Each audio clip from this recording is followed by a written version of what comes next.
Le matin où le village de Carbury apprit à avoir peur de lui-même commença, comme la plupart des matins, avec l'odeur du pain de la boulangerie et le son précis et régulier de la cloche de l'église paroissiale. C'était le 3e mardi de septembre, et Madame Eleanor Pemberton était déjà morte depuis 6 heures, lorsque les premières lueurs du jour atteignirent les fenêtres du numéro 4. The Green. Miss Marple, assise dans son salon, une tasse de thé chinois refroidissant à côté d'elle, entendit la cloche de l'église sonner 8 heures, et pensa, très clairement, et sans savoir pourquoi, il y a quelque chose qui cloche ce matin. Elle n'aurait pas su expliquer ce qu'elle ressentait. Le village était comme toujours. La boutique de Madame Hadley ouvrait ses portes comme à son habitude. Le courrier n'était pas encore arrivé. Le chêne devant sa fenêtre conservait ses feuilles, disposées avec la même patience que la veille. Et pourtant, il y avait quelque chose, un déséquilibre, un léger bourdonnement de dissonance, comme une note tenue trop longtemps sur un instrument légèrement désaccordé. Miss Marple posa sa tasse de thé et attrapa son cardigan. À 11 heures, l'injustice avait reçu un nom. Le corps a été retrouvé dans la salle paroissiale. Madame Pemberton, qui avait été présidente de la Guilde des femmes de Carbury pendant 11 ans, qui avait organisé la fête d'été pendant 9 de ces années, qui avait réalisé les arrangements de fleurs séchées pour la sacristie de l'église chaque automne sans faute depuis la mort de son mari, Madame Pemberton avait été découverte à 7h30 du matin par le sacristain, Monsieur Horace Pratt, gisant au pied de la petite estrade où s'était tenue la réunion mensuelle de la guilde la veille au soir. Elle n'était pas tombée. L'angle de son corps le confirma au médecin de la police arrivé de Meltham vers 11 heures. Elle avait été frappée. L'arme du crime, d'après les constatations du docteur Crawford, était une poignée de porte en laiton de l'entrée latérale du hall, une pièce lourde et ornementale, arrachée de son support et qui gisait à quelques mètres de l'endroit où elle était tombée. La salle paroissiale, utilisée pour les réunions des associations, les ventes de charité, les élections et, occasionnellement, des représentations théâtrales amateurs, était un modeste bâtiment de briques rouges et de bois sombre, imprégné en permanence d'une odeur de cire à meubles et du linge humide que Madame Pemberton avait elle-même donné pour recouvrir les rideaux de scène. La scène était surélevée de 3 marches, et la porte latérale donnait directement sur le petit chemin de jardin qui longeait la salle et le fond du cimetière. À 9 heures, l'inspecteur Harvey arriva du commissariat. C'était un homme méthodique, la mâchoire carrée et le regard patient et réceptif de quelqu'un qui avait appris que la solution évidente était rarement la bonne. Il parcourut le chemin 2 fois avant d'entrer dans le hall.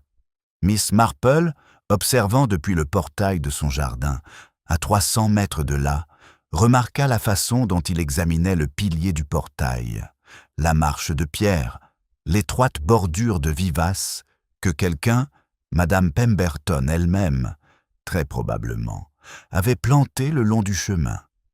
Après 30 ans d'observation du village, elle avait constaté que les hommes consciencieux passaient souvent à côté de l'évidence et ne remarquaient que l'essentiel. Elle espérait, pour le bien du village, que l'inspecteur Harvey était consciencieux à tous égards.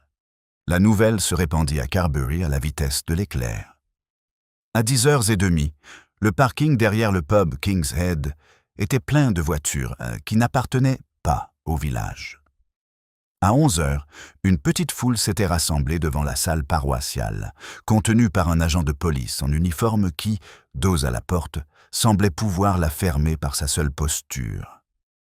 À midi, le réseau téléphonique de la Guilde des femmes s'était mis en marche et Madame Diana Ashworth, la femme du vicaire, était assise dans son salon, répondant aux appels avec un calme que Miss Marple, observant de l'autre côté du pré, trouva remarquable. Madame Ashworth avait 44 ans, était grande et élégamment vêtue d'une robe de laine gris tourterelle qui mettait en valeur son teint pâle et ses cheveux auburn. Elle avait épousé le vicaire 11 ans auparavant, arrivant à Carbery avec une élégance londonienne qui, au départ, avait déconcerté le village, mais qu'il avait depuis adopté comme un signe de distinction. Elle présidait la sous-commission florale de la guilde, gérait le journal paroissial avec une efficacité professionnelle et organisait, de notoriété publique, un concert de charité pour novembre qui, selon elle, ferait connaître Carbery. Miss Marple avait observé Diana Ashworth pendant 11 ans. Elle avait notamment remarqué la façon dont le sourire de Madame Ashworth se crispait presque imperceptiblement lorsqu'on mentionnait Madame Pemberton, la façon dont ses doigts se crispaient sur l'anse de sa tasse et la façon dont elle se tenait aux réunions, toujours à portée de vue de la porte, comme si elle se préparait à s'éclipser. Ce matin-là, elle remarqua aussi comment la servante de Madame Ashworth, une jeune fille pâle nommée Rose, traversa la pelouse à 11h30, le visage écarlate. La jeune fille ne leva pas les yeux. Elle se dirigea rapidement vers le jardin du presbytère et n'en ressortit plus de la matinée. La salle paroissiale était petite, basse de plafond, et baignée de la chaleur particulière des lieux de rassemblement. La scène, à peine profonde de 2,50 m, était adossée aux lourds rideaux offerts par Madame Pemberton et bordée de chaises Windsor disposées pour la réunion de la veille.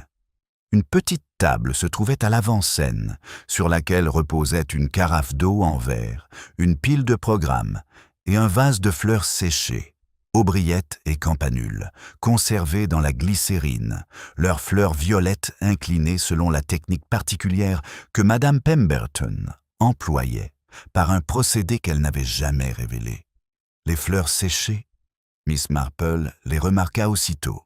Elle se tenait à l'extérieur du hall avec plusieurs dizaines d'autres villageois, tenus à distance par la patience du constable.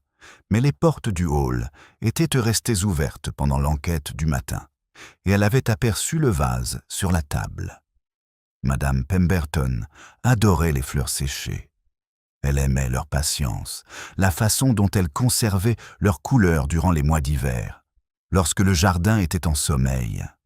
Elle en offrait en cadeau, les disposait dans l'église et enseignait aux jeunes femmes de la guilde l'art de leur conservation.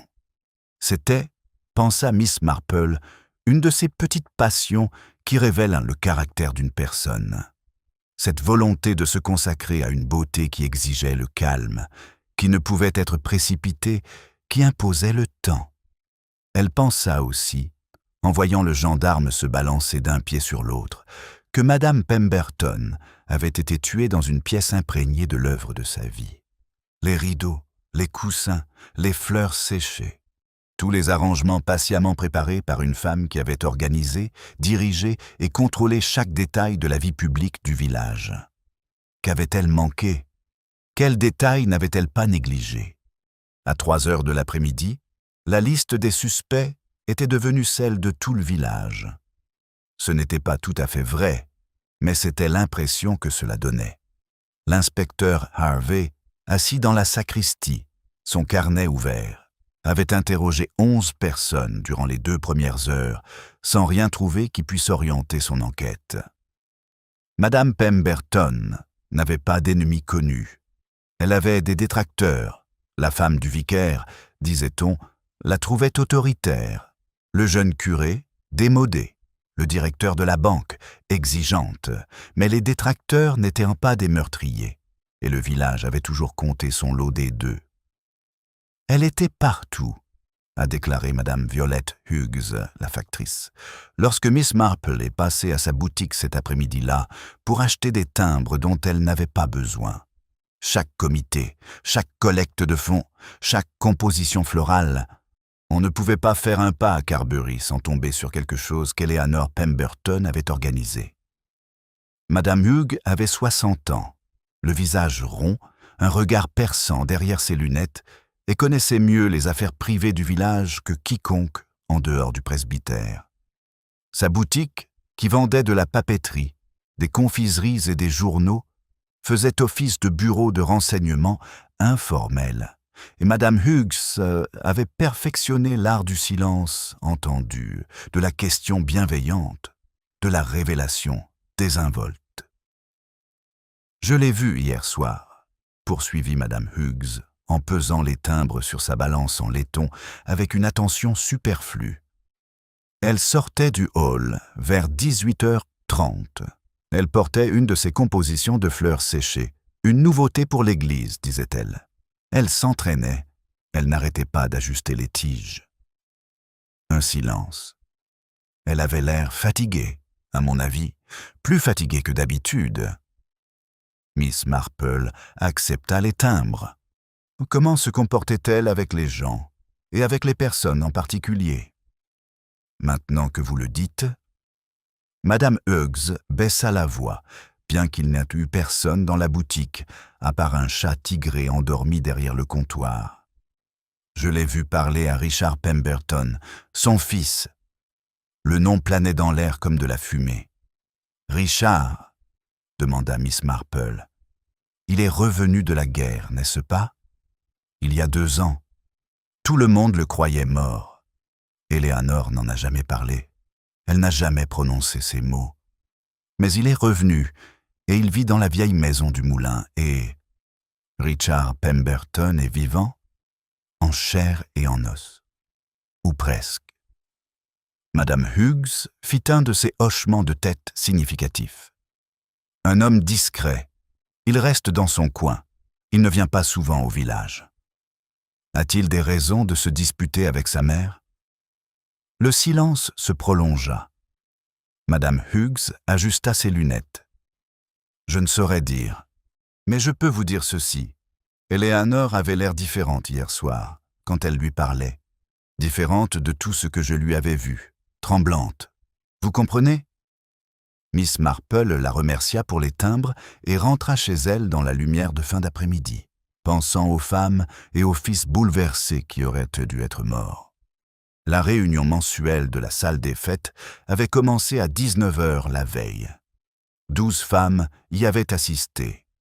Madame Pemberton, Madame Ashworth, Miss Marple elle-même, Madame Hughes, Madame Celia Finch, sœur de Mademoiselle Eleanor Finch, qui tenait la boutique de fleurs du village et était absente pour cause de maladie, et 7 autres dont les noms figuraient sur la feuille de présence que l'inspecteur Harvey avait trouvée sur la table de la sacristie.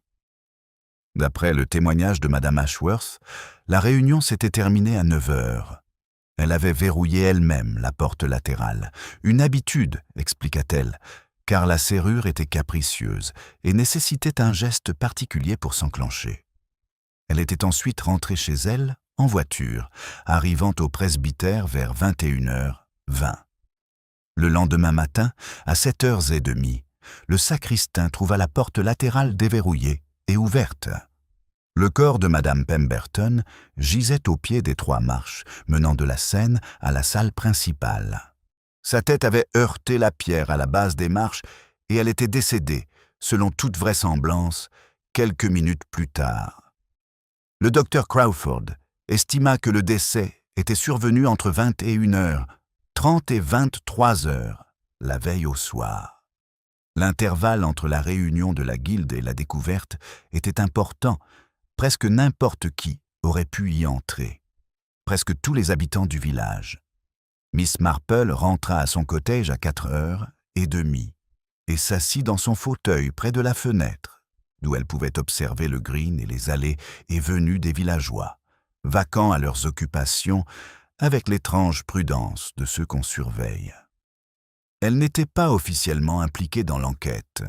Elle était une habitante de Carbury, rien de plus. Mais l'inspecteur Harvey lui avait parlé ce matin-là, brièvement, et avec la déférence polie que la police réservait aux vieilles filles, qui, si on les abordait de manière inappropriée, pouvaient évoquer leurs relations à Londres.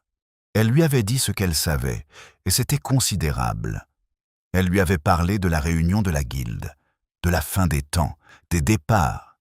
Elle ne lui avait pas dit ce qu'elle avait remarqué. Ce qu'elle avait remarqué, c'était ceci. Diana Ashworth était partie à 9h15, et non à 9h. Miss Marple, assise au 3e rang, l'avait vue se lever et se diriger vers la porte latérale, tandis que Madame Pemberton parlait encore à Mademoiselle Eleanor Finch, près de la table des fleurs. Madame Ashworth s'était arrêtée à la porte, s'était retournée comme pour dire quelque chose, puis avait semblé se raviser et était partie rapidement, la porte se refermant derrière elle, avec un clic étrangement fort dans le murmure ambiant. À 9 ans et 15 ans, Madame Pemberton était encore en vie. À 9 ans et 15, Diana Ashworth vivait encore dans le village. Et à 6h30, 3 heures plus tôt, Madame Pemberton avait été aperçue dans le cimetière en train de parler à Richard Pemberton, son fils qui n'était pas censé avoir survécu à la guerre. 2 suspects, tous deux en position de nuire. Tous deux avec un mobile apparent, bien que Miss Marple ignorât encore ce que la femme du pasteur pouvait bien vouloir d'une femme qu'elle trouvait autoritaire. Et tous deux avaient quelque chose à cacher. Diana Ashworth, avec sa disparition prématurée, et Richard Pemberton, avec son incroyable résurrection. Le village était devenu une pièce remplie de suspects, et Miss Marple, qui avait passé 30 ans à apprendre à déchiffrer la vérité sous la surface agréable de Carbury, comprenait que la vérité était rarement simple. Elle pensa aux fleurs séchées sur la table, leurs têtes violettes inclinées. Elle pensa aux mains de Madame Pemberton, toujours en train d'arranger, toujours d'ajuster, toujours de contrôler. Elle pensa à la poignée de porte en laiton arrachée de son support, assez lourde pour tuer. Et elle pensa, avec cette clarté particulière qui lui venait lors de moments d'observation concentrée, que quelqu'un dans ce village avait voulu qu'Eleanor Pemberton cesse définitivement de tout arranger. À la fin de la première semaine, l'enquête s'était concentrée sur un seul suspect principal. Diana Ashworth était devenue, de l'avis de l'inspecteur Harvey, la suspecte la plus probable. Elle avait un mobile, d'ordre financier, découvert lors d'un examen des comptes de la Guilde des femmes, qui révélait un écart de 400 livres sterling sur les 18 derniers mois, un écart qui désignait clairement la femme qui gérait les fonds de la Guilde. Elle en avait l'occasion. Le laps de temps entre la fin de la réunion et la mort de Madame Pemberton coïncidait précisément avec son départ de la salle.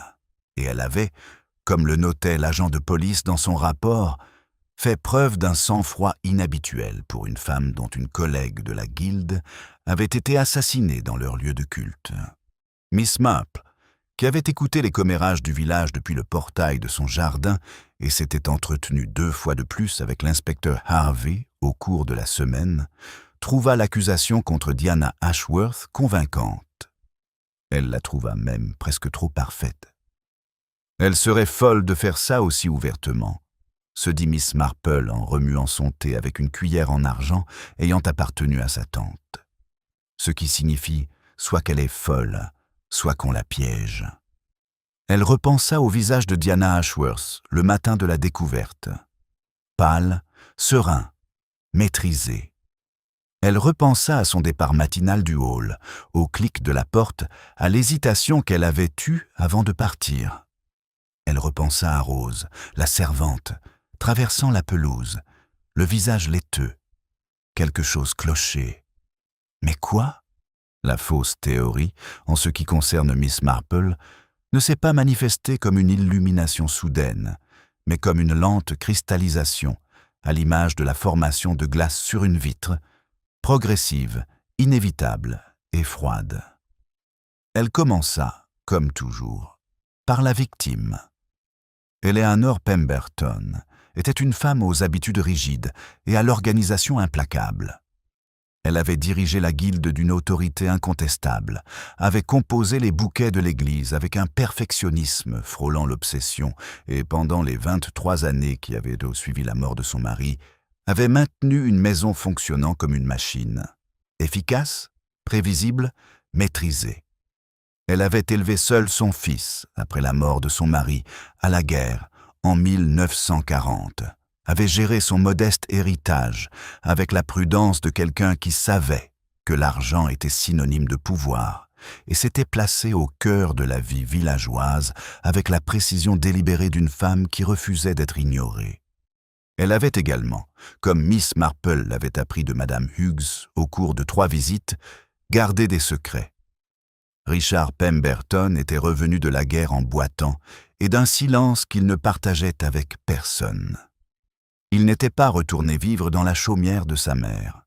Il avait loué la maison du Moulin, un bâtiment isolé et mal isolé, à la périphérie du village, dont personne d'autre ne voulait, et il y avait vécu 2 ans sans travailler, sans se marier, sans participer à aucune fête du village. On l'avait aperçu 2 fois à la boutique. Il était allé à l'église 1 fois. D'après la gouvernante de Madame Pemberton, il n'avait pas rendu visite à sa mère depuis son retour. Elle ne voulait pas qu'il revienne, avait dit Madame Hughes, se penchant au-dessus du comptoir avec l'air d'une femme sur le point de livrer une information capitale. Elle ne supportait pas sa présence, elle le tenait à distance. Je crois, elle s'était interrompue, choisissant ses mots avec soin. Je crois qu'elle avait honte de quelque chose, de la façon dont il était revenu, de son comportement. Honteuse. Ce mot s'était logé dans l'esprit de Miss Marple comme une écharde. Si Eleanor Pemberton avait eu honte de son fils, si le retour de Richard, son état, sa situation lui étaient insupportables, elle l'aurait tenu à distance. Elle lui aurait refusé l'entrée de sa maison, de sa vie, de son univers si soigneusement organisé. Elle aurait continué à diriger ses comités, à composer ses bouquets et à présenter au village l'image d'une femme maîtresse de la situation. Et si Richard Pemberton avait eu besoin de quelque chose de sa mère, de l'argent, peut-être, ou de la reconnaissance, ou simplement de la reconnaissance de son existence, il serait venu à la salle ce soir-là. Il l'aurait trouvée seule, une fois tout le monde parti. Il aurait vu, dans le vase posé sur la table, les fleurs séchées auxquelles elle avait consacré sa vie, et il aurait compris qu'elle avait tout organisé, sauf l'essentiel, son propre fils. Le mobile était clair. L'occasion était évidente. Diana Ashworth était une suspecte plausible, mais la véritable cible, pensait désormais Miss Marple, était Richard Pemberton. Elle entreprit de le prouver le 9e jour, après le meurtre. Le village de Carbury était paré de ses plus beaux atours automnaux. Les feuilles dorées flottaient au vent. Les ifs du cimetière se détachaient sombrement sur le ciel pâle, et l'odeur de fumée de bois s'échappait des cheminées, mêlée à celle des roses tardives qui s'accrochaient encore à leurs tiges dans les jardins abrités. Miss Marple se dirigea vers le moulin dans la lumière de l'après-midi, son gilet boutonné pour la protéger du froid, l'esprit déjà préparé à la confrontation qu'elle allait provoquer. Le moulin se dressait au bout d'un chemin serpentant à travers les prairies humides. Ses murs de pierre, grisés par le lichen, obscurcissaient ses fenêtres, dissimulées derrière d'épais rideaux. Miss Marple n'y était pas retournée depuis 30 ans. Autrefois moulin en activité, il était tombé en ruine, puis avait servi de logement à une succession de locataires qui n'y avaient séjourné que brièvement, avant de repartir discrètement. Richard Pemberton l'avait loué meublé, payant 6 mois d'avance avec l'argent liquide qu'il avait retiré d'un compte dont sa mère ignorait l'existence. Elle frappa à la porte. L'homme qui ouvrit la porte avait une 30aine d'années, était grand et d'une maigreur qui évoquait davantage la maladie ou la misère que l'élégance. Ses cheveux grisonnaient aux tempes, son visage était buriné, ses yeux d'un bleu pâle qui trahissaient parfois une faiblesse précoce. Il portait un cardigan trop grand pour lui et tenait une tasse de thé à la main, comme s'il avait été interrompu dans ses activités. « Miss Marple, » dit-il. Ce n'était pas une question. « Monsieur Pemberton, j'espère que vous me pardonnerez mon intrusion. Je voulais vous parler de votre mère. » Le mot de mère il atterrit visiblement. Son visage changea, pas de façon spectaculaire, pas de façon flagrante, mais par ces subtilités que Miss Marple avait appris à déchiffrer au fil de 30 années d'observation du village. Le léger resserrement au coin des lèvres. La façon dont sa main libre se porta au chambranle de la porte, comme s'il allait avoir besoin de s'y appuyer. La voix posée et assurée. « Je suppose que vous êtes venu dans le cadre de l'enquête. » « Oui. » Miss Marple croisa son regard. « Je crois comprendre que vous avez vu votre mère le soir de sa mort. »« Oui. »« Dans le cimetière. » Elle se dirigeait vers la salle paroissiale. Il marqua une pause. Nous avons brièvement échangé quelques mots. « À propos de quoi ?» Le silence s'éternisa. Richard Pemberton fixa sa tasse de thé, comme s'il pouvait lui apporter des réponses. Elle m'a demandé de la laisser tranquille. Elle a dit qu'elle ne pouvait rien faire pour moi. Elle a dit... Un autre silence. Elle a dit qu'elle avait fait des choix et qu'elle ne pouvait plus revenir en arrière. Je n'ai pas compris ce qu'elle voulait dire. Miss Marple assimila ces mots. Ils n'étaient pas prononcés avec soin, comme répétés, avec une précision telle qu'on devinait qu'ils avaient été travaillés. Mais sous cette précision, elle percevait autre chose, une âpreté, un chagrin sans issue. « Vous étiez proche autrefois, » dit-elle. « Avant la guerre. » « Oui. » Il la regarda droit dans les yeux pour la première fois. « J'étais son seul enfant, sa seule famille. Quand je suis revenu... » Sa voix se brisa légèrement. « Quand je suis revenu, elle ne voulait plus de moi, elle m'a repoussé. Je ne sais pas pourquoi, je n'ai jamais su pourquoi. » La douleur était authentique. Miss Marple la sentait palpable entre eux, lourde et persistante. Richard Pemberton avait perdu sa mère 2 fois.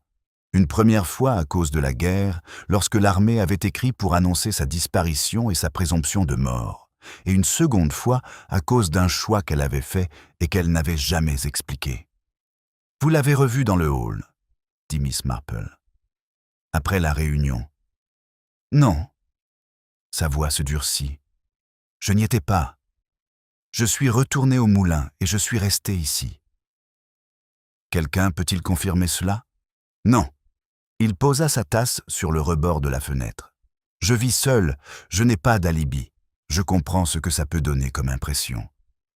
Il ressemblait, pensa Miss Marple, exactement à un homme qui avait tué sa mère et qui attendait que l'accusation arrive.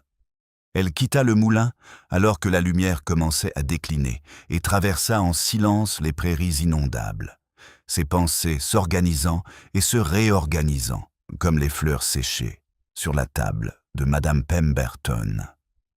Richard Pemberton avait un mobile. Le rejet, la pauvreté et l'amère certitude que sa mère avait préféré sa réputation à son propre fils. Il avait l'occasion. Le moment opportun, la porte dérobée, l'isolement de la salle paroissiale. Il n'avait ni alibi ni raison apparente de mentir sur ses déplacements. Mais quelque chose clochait.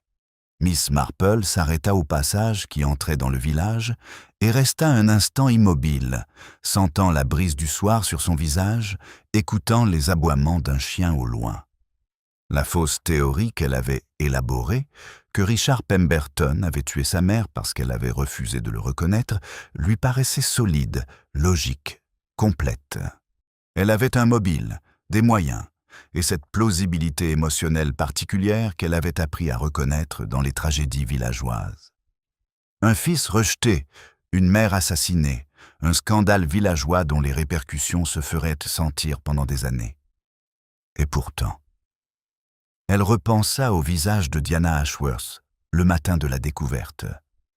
Elle repensa aux 400 livres manquantes dans les comptes de la guilde. Elle repensa à Rose, la servante, traversant la pelouse, le visage pâle comme du lait.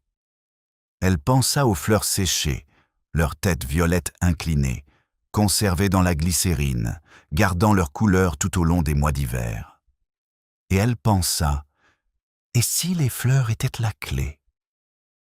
Le second coup fut porté le 14e jour après le meurtre. Elle se présenta sous la forme d'une lettre, livrée par le courrier du matin au cottage de Miss Marple, écrite d'une main qu'elle ne reconnaissait pas, mais dont elle comprit instantanément qu'elle provenait de l'intérieur même de l'enquête. Mademoiselle Marple, vous posez des questions? C'est dangereux. Le fils d'Eleanor Pemberton ne l'a pas tué. Il ne pouvait pas. Il n'était pas au village ce soir-là. J'en suis certain. Le véritable meurtrier a trompé tout le monde, y compris la police, et vous êtes sur le point de découvrir son identité. Mais soyez prudent. Cette personne est désespérée, et les personnes désespérées commettent des actes désespérés. Je ne peux ni signer ni vous rencontrer. Mais je peux vous dire ceci. Les fleurs ne sont pas ce qu'elles paraissent. Eleanor les a composées, certes, mais elle ne l'a pas fait seule.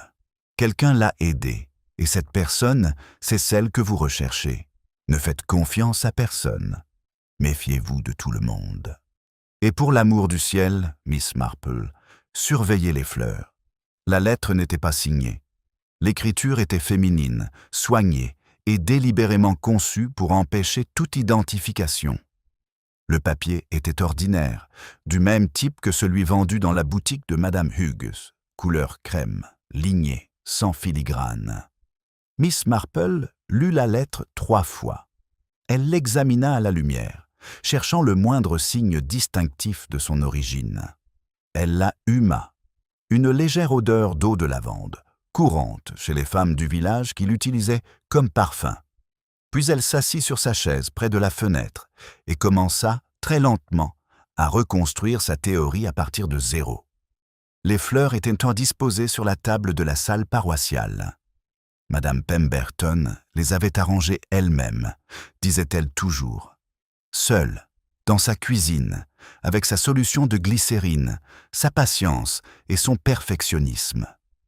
Les aubriettes et les campanules figuraient parmi ses plus belles compositions, d'une couleur profonde et aux fleurs inclinées à l'angle parfait. Mais la lettre indiquait que quelqu'un d'autre l'avait aidée. Quelqu'un qui se trouvait dans le hall ce soir-là. Quelqu'un qui avait accès aux fleurs. Quelqu'un qui savait comment les arranger comme Madame Pemberton l'avait fait, si bien que personne ne remarquerait la différence. Miss Marple repensa à la réunion de la Guilde des femmes. Elle repensa à la table près de la scène où Madame Pemberton avait posé le vase. Elle repensa aux femmes présentes. Diana Ashworth, présidente du sous-comité des fleurs. Madame Hughes, qui vendait les fleurs dans sa boutique, et Mademoiselle Eleanor Finch, qui tenait la boutique de fleurs du village et était absente pour cause de maladie. Mademoiselle Eleanor Finch, celle qui donnait les cours d'art floral, celle qui fournissait depuis des années à Madame Pemberton ses tiges stabilisées, celle qui connaissait mieux que quiconque la méthode exacte de conservation à la glycérine qui donnait aux fleurs leur forme caractéristique. L'esprit de Miss Marple s'emballa, les pièces du puzzle s'assemblant avec une rapidité qui la surprit. Eleanor Finch n'avait pas assisté à la réunion pour cause de maladie. Mais elle aurait pu se rétablir avant 9 heures. Elle aurait pu retourner dans le hall après la réunion. Elle aurait pu trouver la porte de service où Madame Pemberton l'attendait. Et Madame Pemberton l'aurait attendue, car elle attendait toujours, elle préparait toujours tout, elle maîtrisait toujours le timing de ses actions. Elle se serait disputée. À propos de quoi, Miss Marple l'ignorait encore. De l'argent, peut-être, ou une vieille rancune, ou quelque chose lié au retour de Richard Pemberton. Et dans la dispute, Madame Pemberton aurait été frappée. Non pas par une étrangère, non pas par une visiteuse, par la femme qui l'avait aidée à composer les bouquets, qui connaissait ses habitudes, qui avait accès à sa maison, à son hall, à sa vie. Mademoiselle Eleanor Finch. Calme, malade, sans particularité. La dernière personne à qui l'on s'attendrait. La fausse théorie s'effondra comme un château de cartes. Et Miss Marple comprit, avec la lucidité qui lui venait dans les moments de crise, qu'elle s'était trompée sur toute la ligne. Elle alla voir Eleanor Finch, le 15e jour. La boutique de fleurs se trouvait sur la rue principale. Un bâtiment étroit avec une baie vitrée où étaient exposées des fleurs coupées en été et des compositions de fleurs séchées en automne. Miss Marple y avait acheté des fleurs à maintes reprises au fil des ans et connaissait les lieux comme sa poche. le comptoir près de la porte, l'arrière-boutique où Miss Finch rangeait ses provisions, le petit salon au-dessus de la boutique où elle vivait seule avec sa sœur Célia. La clochette du magasin tinta à son entrée, et mademoiselle Finch apparut de l'arrière-boutique avec la démarche nonchalante de quelqu'un qui attendait un client. Elle avait 53 ans, était mince, les cheveux grisonnants, le teint pâle d'une santé fragile, et les gestes précis et méticuleux d'une femme qui avait appris à maîtriser sa faiblesse par une discipline de fer. Miss Marple. Sa voix était douce, agréable, sans intonation. Quelle charmante surprise! Je voulais vous parler de vos fleurs, mademoiselle Finch. Les compositions que vous avez réalisées pour madame Pemberton. Le nom fit mouche. Miss Marple le vit tomber. La légère pose, la stabilité prudente des mains, tandis que Miss Finch attrapait un ruban qui n'avait pas besoin d'être attrapé. Eleanor était une amie très chère. Nous avons travaillé ensemble pendant de nombreuses années. Oui, je crois comprendre qu'elle a composé elle-même les bouquets de l'église, mais vous avez fourni les tiges. Et vous lui avez appris la méthode à la glycérine, n'est-ce pas? La technique pour les conserver. Oui. La voix de mademoiselle Finch resta calme. C'était une très bonne élève, très exigeante, très pointilleuse, approuva Miss Marple. C'est pourquoi une question m'intriguait.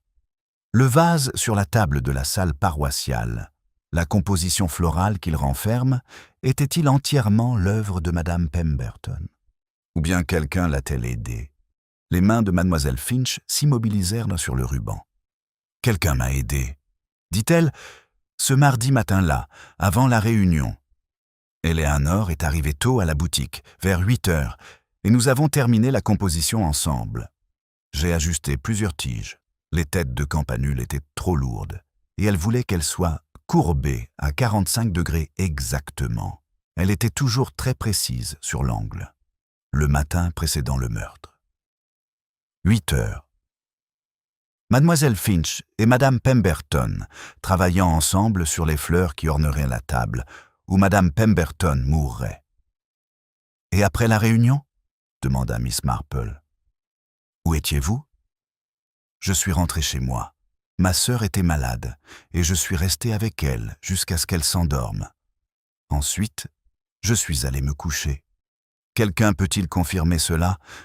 Célia le peut. Elle est restée éveillée jusqu'à environ 10 heures. Elle m'a entendu monter les escaliers. Un alibi, faible mais présent. Et pourtant, Miss Marple contempla les fleurs séchées à la fenêtre, leurs fleurs violettes inclinées à un angle qu'elle comprit à présent être de 45 degrés. Elle repensa à la lettre qu'elle avait reçue le matin même, anonyme et accusatrice, l'avertissant de se méfier des fleurs. Qui avait écrit cette lettre? Et pourquoi voulait-on qu'elle soupçonne Eleanor Finch? La réponse venait, comme souvent dans l'expérience de Miss Marple, d'un petit détail apparemment insignifiant. Elle était allée à la poste acheter des timbres, encore des timbres dont elle n'avait pas besoin, et pendant qu'elle s'y trouvait, elle avait remarqué, épinglée sur le tableau d'affichage près du guichet, une petite annonce écrite de la main de mademoiselle Eleanor Finch. L'annonce précisait que le cours d'art floral de la Guilde des femmes reprendrait en octobre, que les places étaient limitées et que les personnes intéressées devaient s'inscrire à la boutique. Miss Marple étudia l'écriture. Elle l'avait étudiée pendant 30 ans, ayant appris à déchiffrer le caractère derrière chaque trait, l'émotion derrière l'appui, la vérité derrière la construction délibérée. Et elle vit, dans l'annonce de Miss Finch, quelque chose qu'elle n'avait jamais vu auparavant. La main était stable, trop stable. Les lettres étaient formées avec une précision qui suggérait non pas le calme, mais l'effort d'une personne qui contrôle un tremblement, qui réprime un frisson, qui force une stabilité qui ne lui vient pas naturellement. Tout le monde disait que mademoiselle Finch était malade. Elle l'était depuis des années. Mais une maladie qui provoquait des tremblements visibles dans les mains n'aurait pas permis une telle précision dans l'écriture. Elle aurait, peut-être permis la rédaction soignée d'une annonce sur un tableau d'affichage, mais pas l'écriture fluide et maîtrisée que l'on voyait sur les annonces et les bons de commande que mademoiselle Marple avait vus dans la boutique. C'était quelqu'un d'autre qui rédigeait ces annonces. Quelqu'un qui s'entraînait à imiter l'écriture de mademoiselle Finch. Quelqu'un qui s'y exerçait depuis longtemps. Miss Marple repensa à la lettre qu'elle avait reçue ce matin-là, à l'eau de lavande, à la main cultivée, à la posture délibérée, à l'avertissement de se méfier de tous. Observer les fleurs. Elle comprit alors. Les fleurs n'étaient pas la clé. Elles servaient de diversion. Quelqu'un avait orchestré les soupçons sur Eleanor Finch afin d'orienter Miss Marple vers la suspecte évidente. La femme qui travaillait avec les fleurs, celle qui aurait pu planter les tiges empoisonnées à la glycérine, celle qui avait un mobile, l'occasion et aucun alibi valable. Mais cette lettre avait été écrite par quelqu'un d'autre. Quelqu'un qui connaissait l'histoire des fleurs, qui avait accès à la boutique, qui savait imiter l'écriture d'une autre femme. Quelqu'un qui voulait détourner l'enquête. Et cette personne, Miss Marple en était désormais certaine, était celle qui avait réellement tué Eleanor Pemberton. La vérité se formait dans l'esprit de Miss Marple comme une photographie qui se développe dans une chambre noire. Lentement au début, puis d'un coup, l'image se précisant au fur et à mesure que les produits chimiques agissaient. Le meurtre n'avait pas été commis dans la salle paroissiale. Il avait eu lieu bien plus tôt, de manière si subtile que personne n'y avait pensé. Les fleurs séchées que Madame Pemberton avait arrangées avec l'aide d'Eleanor Finch le matin de sa mort avaient été empoisonnées, non pas avec une substance détectable par le médecin légiste, ni avec de l'arsenic, ni avec du cyanure, ni avec aucun des composés classiques, mais avec quelque chose de bien plus insidieux. Une substance absorbée par la peau, activée par le simple contact, mortelle seulement lorsque la victime touchait les tiges, puis son propre visage, sa propre bouche, sa propre peau lésée. La glycérine, c'était la clé. La solution de glycérine que Madame Pemberton utilisait pour conserver ses fleurs avait été altérée, contaminée par une substance absorbée par les muqueuses, le nez, la bouche, les yeux. En ajustant ces compositions florales dans le hall, en touchant les tiges, en modifiant leur orientation, en pressant délicatement les fleurs pour les mettre en place, Madame Pemberton s'était exposée au poison. Et lorsqu'elle s'était touché le visage, comme elle le faisait machinalement, inconsciemment, le poison avait pénétré son organisme. L'heure du décès ne se situait pas entre 9h30 et 11h, comme l'avait estimé le docteur Crawford. Elle était antérieure, peut-être de plusieurs heures, voire le matin même du meurtre, lorsqu'elle avait manipulé les fleurs pour la première fois dans la boutique de mademoiselle Finch. Mais l'attaque n'avait été visible que bien plus tard. Le poison avait agi lentement, se masquant sous les traits de la fatigue, de la maladie, de la simple lassitude d'une femme âgée et fatiguée, et ce depuis très longtemps. Lorsque Madame Pemberton s'est effondrée dans la salle paroissiale, elle était déjà mourante. Le coup porté à sa tête, la poignée de porte arrachée, la peau écorchée, ne l'avaient pas tuée. Il n'avait fait que parachever ce que les fleurs avaient commencé. Miss Marple était assise dans son fauteuil, fixant du regard la composition florale séchée, posée sur sa cheminée. Un cadeau de Madame Pemberton, il y a de nombreuses années, un objet qu'elle avait conservé sans comprendre pourquoi, et elle ressentit tout le poids de son erreur. Elle avait soupçonné Richard Pemberton, car son mobile était évident et son absence opportune. Elle avait soupçonné Eleanor Finch, car son expertise était pertinente et son alibi fragile. Elle avait soupçonné Diana Ashworth, car son calme était suspect et ses difficultés financières bien réelles. Elle avait soupçonné tout le monde, car chacun avait quelque chose à cacher.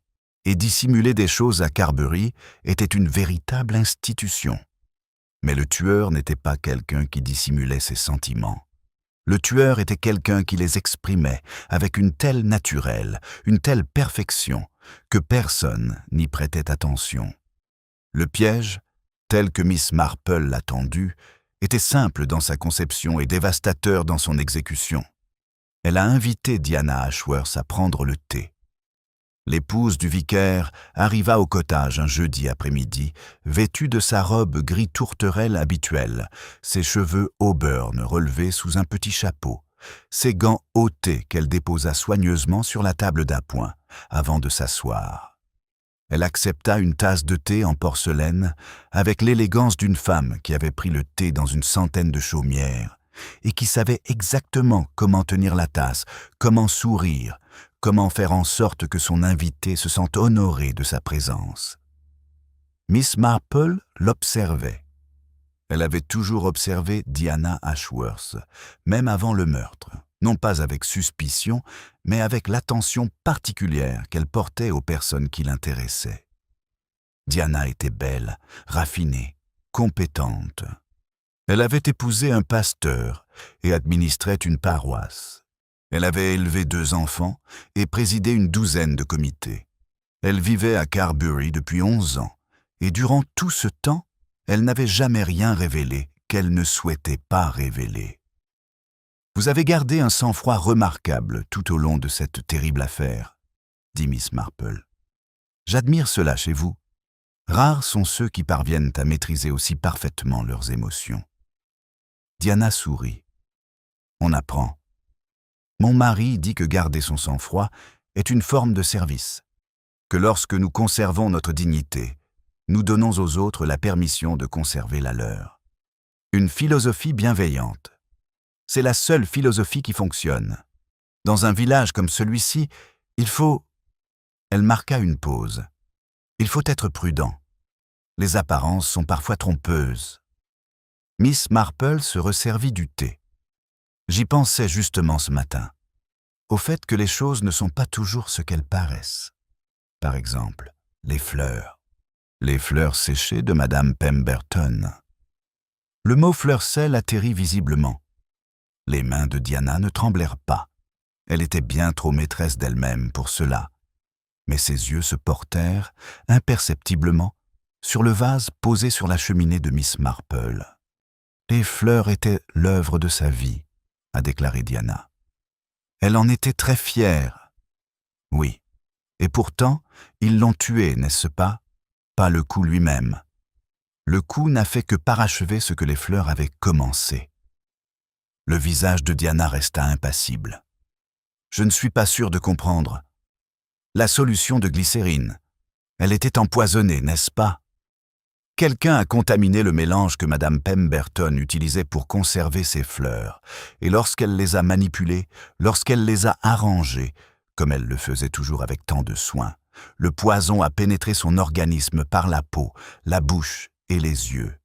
Elle est morte lentement, pendant des heures, et lorsqu'elle s'est effondrée dans la salle paroissiale, elle était déjà mourante. La poignée de porte n'a fait qu'accélérer les choses. Diana posa sa tasse de thé. Le cliquetis de la porcelaine sur la soucoupe résonna doucement dans la pièce. Vous êtes en train de dire que ce sont les fleurs qui l'ont tué. Je dis que la personne qui a empoisonné les fleurs l'a tué. Quelqu'un qui connaissait ses méthodes, ses produits, son atelier.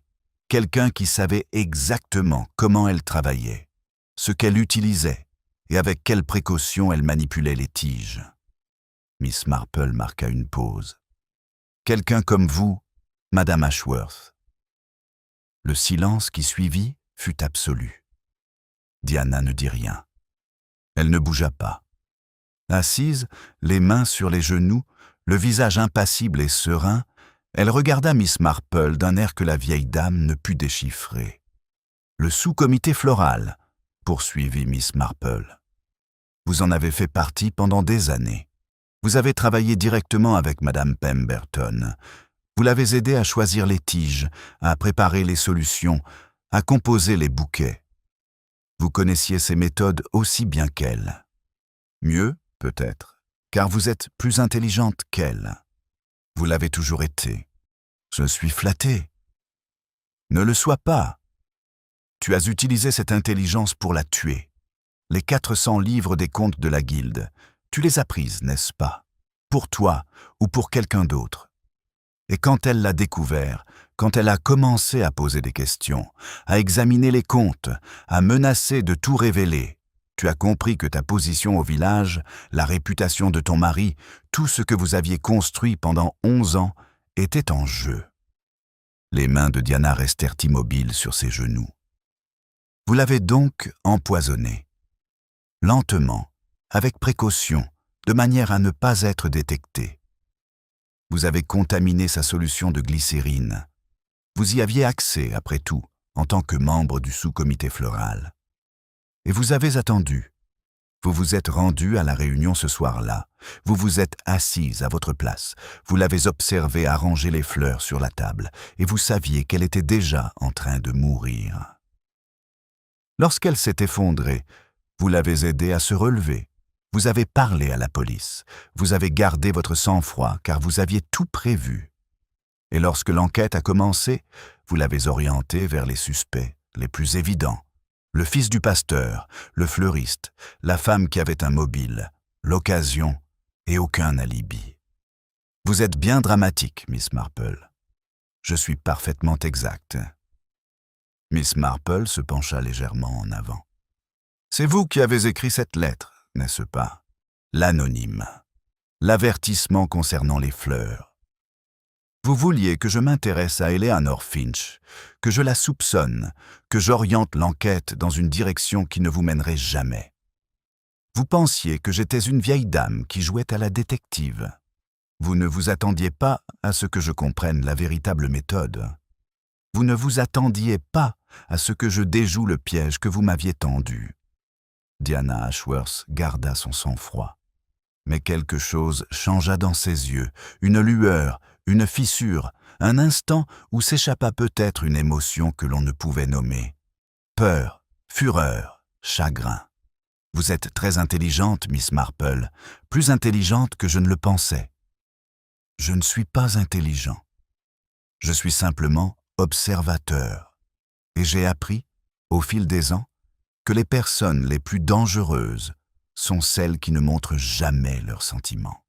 Celles qui sourient quand elles devraient être enragées, qui rient quand elles devraient pleurer, qui habillent leur visage avec le même soin que d'autres arrangent des fleurs. Le mot fleur-sel atterrit de nouveau. Cette fois, Diana tressaillit. « Ce n'était pas une question d'argent, » dit-elle. Sa voix avait changé, plus basse, plus rauque, dépouillée de son raffinement. Il faut que vous compreniez ça. L'argent, ce n'était rien. Un prétexte. J'en avais besoin pour... Elle s'interrompit. Pour Richard. Miss Marple resta immobile. Votre fils? Notre fils.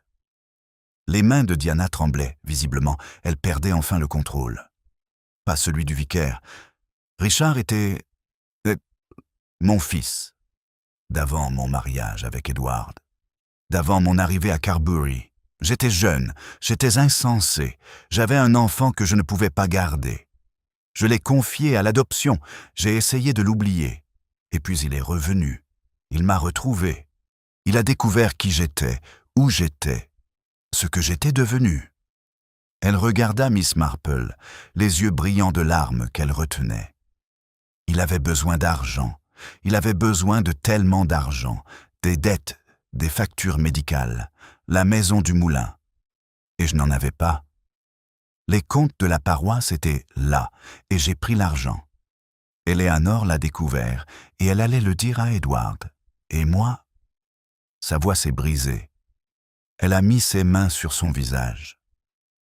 Je ne voulais pas la tuer. Je voulais juste qu'elle s'arrête. Je voulais qu'elle arrête de poser des questions, d'examiner les livres, de me regarder avec ses yeux qui savaient tout.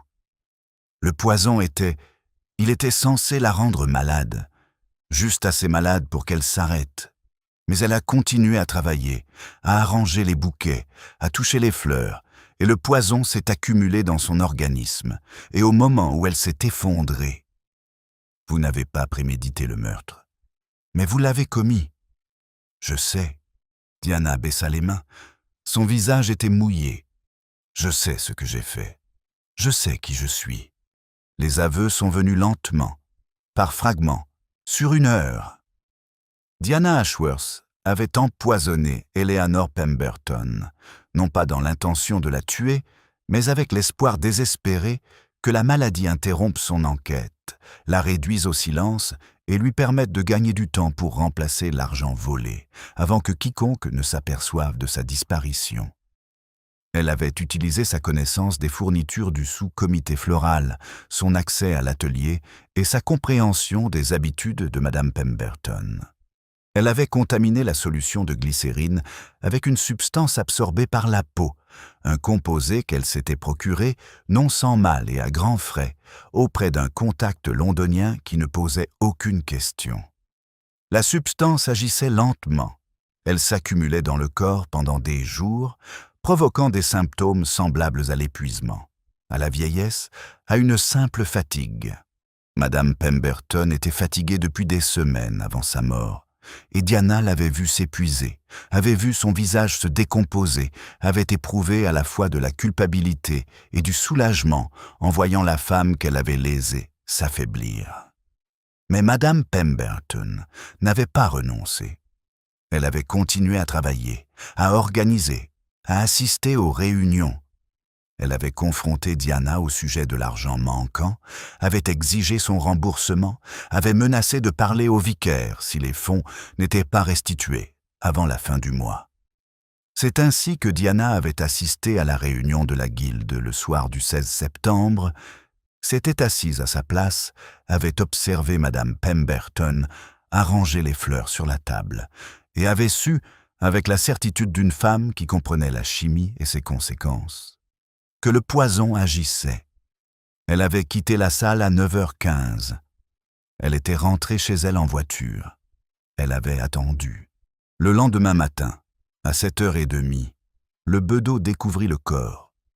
Et Diana Ashworth, qui n'avait pas porté le coup, qui n'avait pas arraché la poignée de porte de son logement, qui n'était pas présente dans la salle paroissiale au moment du coup fatal, avait vu sa victime mourir et n'avait rien ressenti d'autre que le soulagement glacial d'une catastrophe qui était, enfin, complète. L'arrestation se déroula sans incident. L'inspecteur Harvey arriva au presbytère en début de soirée, accompagné d'un agent en uniforme, et s'entretint avec Diana Ashworth dans le salon où elle avait pris le thé avec Miss Marple l'après-midi même. Le vicaire était absent.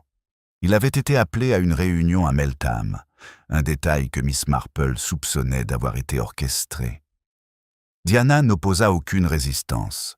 Elle ne cria pas, ne protesta pas, ne supplia pas. Elle se contenta de se tenir debout, de lisser sa robe de laine grise de ses mains encore tremblantes et de se diriger vers la porte avec le calme d'une femme qui avait répété ce moment pendant des jours. Au seuil, elle s'arrêta. Elle se tourna vers Miss Marple, qui se tenait près de la fenêtre, et dit « Mon fils ne sait rien. Il ne sait rien de tout cela. Il sait seulement que je lui devais de l'argent, que je l'ai payé et que je suis morte en essayant de le garder. » « Vous n'êtes pas morte, Madame Ashworth ? » ?»« Non. » La voix de Diana était à peine audible. « Mais c'est tout comme. » Elle sortit du presbytère, dans la lumière du soir, pour entamer le reste de sa vie. Le village a retrouvé son fonctionnement normal. Ce qui frappa le plus Miss Marple dans les semaines qui suivirent, c'est la façon dont Carbery encaissa le scandale, le digéra et reprit son train-train quotidien comme si de rien n'était. La Guilde des femmes se réunit le premier mardi d'octobre sous la présidence de Madame Violette Hughes, qui avait endossé ce rôle avec l'efficacité d'une femme qui attendait précisément cette occasion.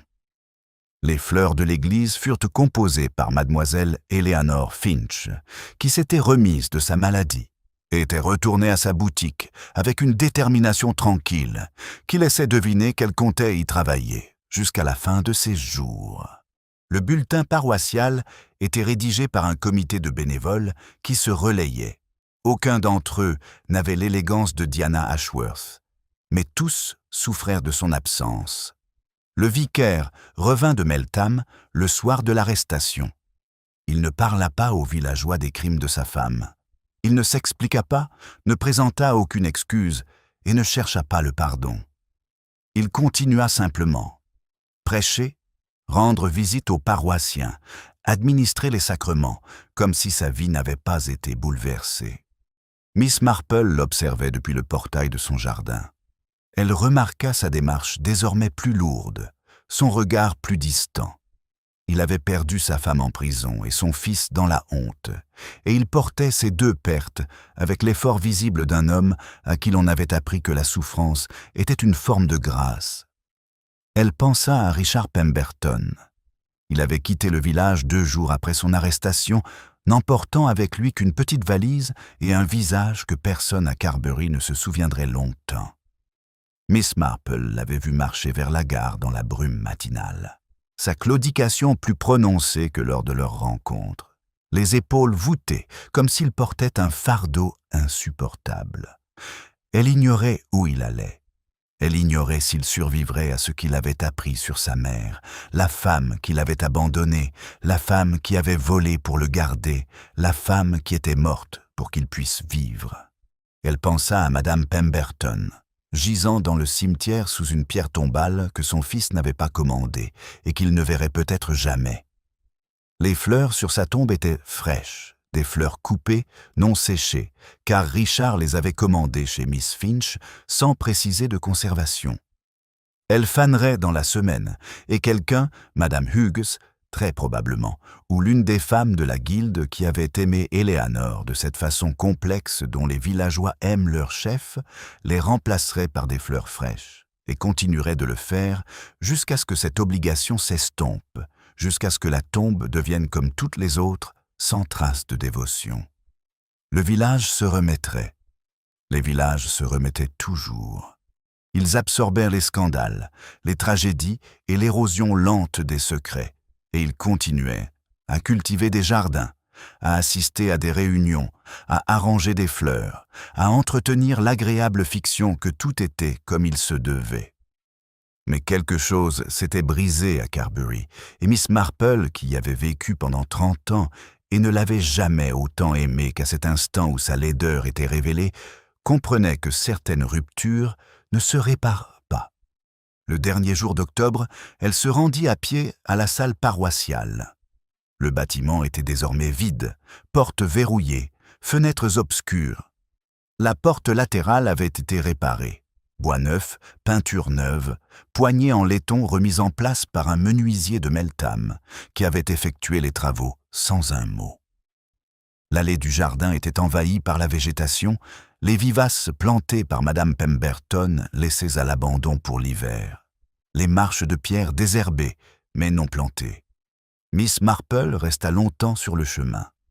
Elle pensa à cette femme qui avait parcouru ce chemin chaque jour pendant 23 ans, qui avait arrangé les fleurs de l'église, qui avait présidé les réunions de la guilde, qui avait tenu sa maison avec la précision d'une machine et qui avait dissimulé sous cette précision un chagrin si immense qu'il l'avait poussé à rejeter son propre fils. Elle pensa au secret qu'Éléanore Pemberton avait gardé.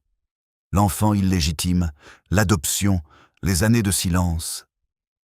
Et elle comprit, comme elle comprenait toutes les tragédies villageoises, que la victime n'avait pas été innocente. Éléanore Pemberton avait abandonné son fils. Elle l'avait renié, oublié, et avait refusé de reconnaître son existence à son retour. Elle avait préféré sa réputation à son enfant, le contrôle à l'amour, le besoin d'être respectée à son besoin d'humanité. Et finalement, elle était morte seule, tuée par une femme qui, voulant protéger ses propres secrets, avait fini par les anéantir tous les deux. Le village regorgeait de secrets. Miss Marple l'avait toujours su.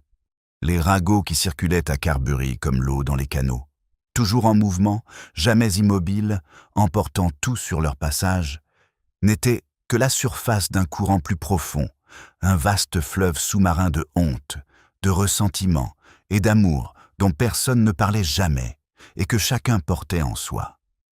Elle pensa à Diana Ashworth, assise dans sa cellule, attendant un procès qui mettrait sa vie à nu. Elle pensa à Richard Pemberton, s'éloignant vers un avenir qu'il ne pouvait imaginer. Elle pensa au vicaire, seul dans son presbytère, prêchant la grâce à une assemblée qui savait parfaitement ce que sa femme avait fait. Et elle pensa aux fleurs.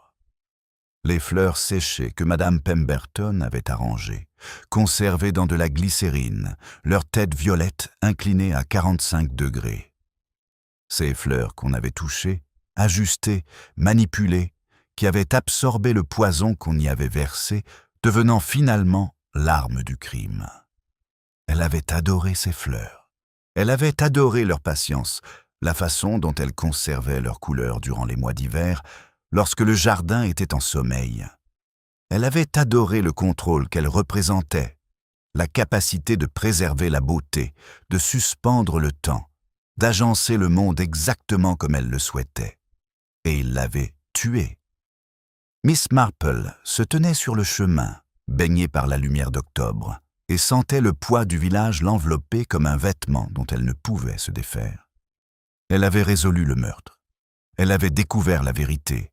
Elle avait vu la justice triompher, imparfaite et humaine. Mais la justice n'était pas synonyme de guérison. Et la vérité n'était pas synonyme de paix. Elle rentra chez elle à pied, en traversant le cimetière, en passant devant la tombe d'Eleanor Pemberton, devant les ifs sombres se détachant sur le ciel pâle, devant le village qui avait appris à se craindre lui-même et qui avait déjà oublié comment se souvenir. L'air était froid, la lumière déclinait, et au loin, une cloche se mit à sonner. La cloche du soir, la même cloche qui avait sonné le matin du meurtre, la cloche qui continuerait de sonner longtemps après que le village se soit guéri, que les cicatrices se soient estompées, que les fleurs se soient fanées, aient été remplacées, puis soient mortes à nouveau. Miss Marple écouta la cloche et pensa « Voilà ce qui arrive quand tout un village est suspect. Tout le monde est coupable. Personne n'est innocent. Et la vérité, quand elle éclate, détruit tout sur son passage. » Elle rentra chez elle à pied. Elle se prépara du thé. Elle s'assit dans son fauteuil près de la fenêtre et regarda la lumière décliner sur The Green. Et dehors, dans l'obscurité, les fleurs dormaient.